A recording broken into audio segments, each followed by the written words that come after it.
It is Jets versus Bills week, guys. Let's preview this game right now.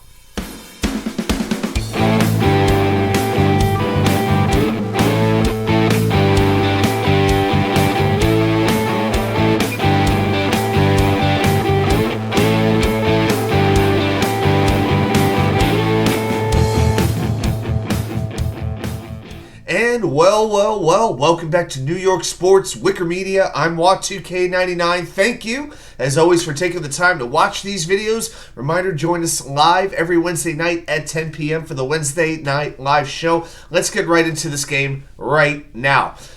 I think about a couple words. Sloppy, undisciplined, lacking fundamentals, uncomplimentary football. You probably think I'm talking about the Jets. Actually, I'm talking about the Buffalo Bills as well. You know, the Bills have lost 3 of 4 games. They have a 5-5 record. And both teams are coming into this game absolutely needing a win. You know, if you want a little bit of optimism, I'll give you some optimism for the Jets. You know, the Jets have a 4-5 record. The last 2 times the Jets actually made the playoffs, they were 4-5 in those 2 seasons as well. But let's preview this matchup right now. We're going to start with the Bills offense against the Jets defense. Now, the Buffalo offense is going through a whole lot of change right now. On Tuesday, they fired their offensive coordinator, Ken Dorsey. So they promoted quarterback coach and former Panthers head coach Joe Brady. He is now in. Now, the strange thing about this firing is on the surface, the numbers look pretty good. You know, the Bills are averaging 370 yards per game, 7th in the league, 26.2 points per game. That's 8th in the league. If you want to go in depth, they're 3rd in offensive DVOA, 4th in quarterback rating. They're 2nd and 3rd down percentage. They're 3rd in red zone percentage. Here are the big issues from what I'm seeing. They are still lacking a reliable ground attack, and head coach Sean McDermott has really made it a point that he wants his team to be running the ball better, preferably not with Josh Allen.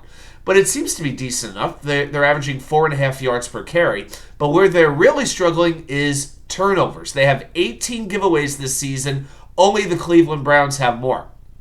Okay? Now, Josh Allen, he's having a very, Brett Favre-esque season.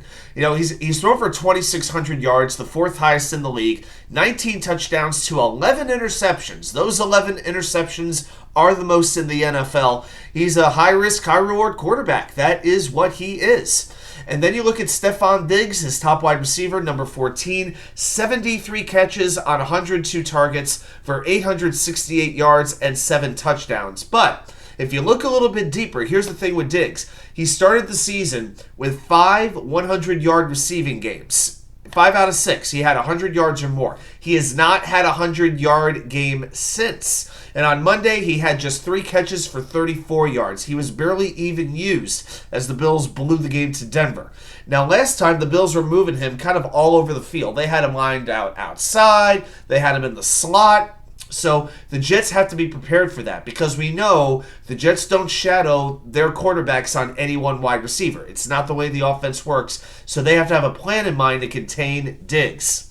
All right, then you have Khalil Shakir, number 10. He's looked pretty good when he's gotten a chance at wide receiver. 19 catches on just 21 targets, 248 yards, but 5 of his 19 catches have been for 20 yards or more. It's like he's almost becoming like a new version of Gabe Davis, where Davis, didn't have a whole lot of production. He might only have 2-3 catches a game, but one of them is going to be a big one. All right, so watch out for Shakir. Dalton Kincaid, the tight end, number 86, rookie, becoming a big problem for defenses. 45 catches on 51 targets. He does not drop passes. 390 yards, 2 touchdowns. He had 5 catches last week alone. Then at running back, you got James Cook, number 4, Dalvin's brother, averaging 5.1 yards per carry. Only 1 touchdown, but he's got 24 catches out of the backfield. And his role is going to be really interesting in this game. On Monday, he averaged 9 yards per run, but he also fumbled twice. He actually fumbled on the first play of the game, and McDermott benched him until nearly halftime. Okay, so let's see what kind of usage he gets here, because we know opposing offenses love to run the ball against the Jets. They want to nullify the effect of the Jets' pass rush and their quarterbacks as well, and you do that by running the football. Plus, the Jets they don't have one of their best run stuffers in Al Woods. He's out for the season. I would also think about Latavius Murray, number 28, their second running back. He's got a little more power. I think he might get some opportunities in this game. And as far as the offensive line of Buffalo goes, you've got Osiris Torrance, a very fierce rookie right guard, great at run blocking. Deion Dawkins at left tackle, very, very good. They do have some weaknesses, I feel, in Spencer Brown at right tackle. The Jets have embarrassed him in the past. Also, Quinnen Williams has played very well against Bill center Mitch Morse in the past. And remember in the last game, Quentin Jefferson had a great game. 2 sacks, 3 quarterback hits. Let's see what he could do for an encore in this game. Let's do what we always do. It's time to flip the script. When the Jets are on offense against the Bills defense. Well, the Bills defense is allowing 330 yards per game. That's 17th, but just 18.4 points per game. That's the 5th best in the league. They have 33 sacks as a team. Only Baltimore has more sacks than the Bills do. But what the Bills don't do is take the ball away. They have 2 takeaways in their last 5 games, both fumble recoveries. The last time they had an interception on defense was week 4. And now we're coming on week 11, so it's been a long time. Now, Leonard Floyd, number 56, this guy should be going down as one of the biggest Jets villains of all time. He was the one, in my mind, responsible for taking out Aaron Rodgers. He has a team-high 7 sacks, 5 tackles for a loss. You've got Greg Rousseau, number 50, 4 sacks, 8 tackles for a loss. AJ Espinoza, number 57, 6.5 sacks, 6 tackles for a loss, 6 passes defensed. Ed Oliver on the interior, number 91, 10 tackles for a loss and 5 sacks. Who hasn't been doing too much, though, is Von Miller. Coming back from his ACL injury, in 6 games back, he has 5 quarterback pressures, 2 tackles, and not 1 sack. All right, so the Jets' offensive line, even though I thought they looked better against the Raiders, they've got a big challenge against the stout defensive line because it's not about stopping one player. You got a whole army that you got to pay attention to here with the Bills. And with the run game, we know with the Jets, it's been in the tank ever since AVT went down against Denver. To me, Mekhi Becton is their best run blocker. He needs to be knocking some blue jerseys over. Pull Joe Tippmann out, maybe move him over to the left after he snaps the ball, and let those two create some holes for Hall, for Cook, for Abanaconda.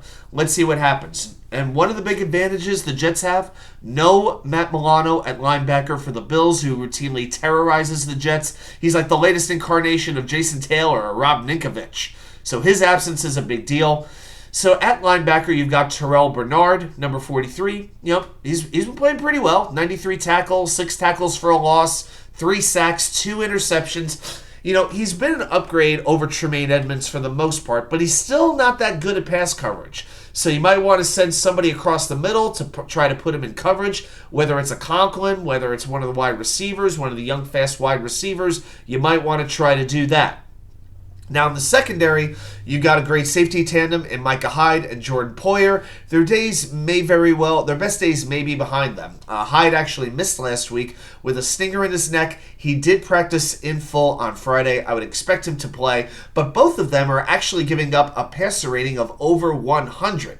So they're not doing too great in coverage. Also, Christian Benford, one of their cornerbacks, has been dealing with a hamstring issue. Trey White, of course, out for the season. They did bring in Rasul Douglas from Green Bay at the trade deadline, so he's had to play major minutes. And then with the Jets, remember, Garrett Wilson has an elbow injury. He is questionable. Saleh says he has hurdles to clear before he plays.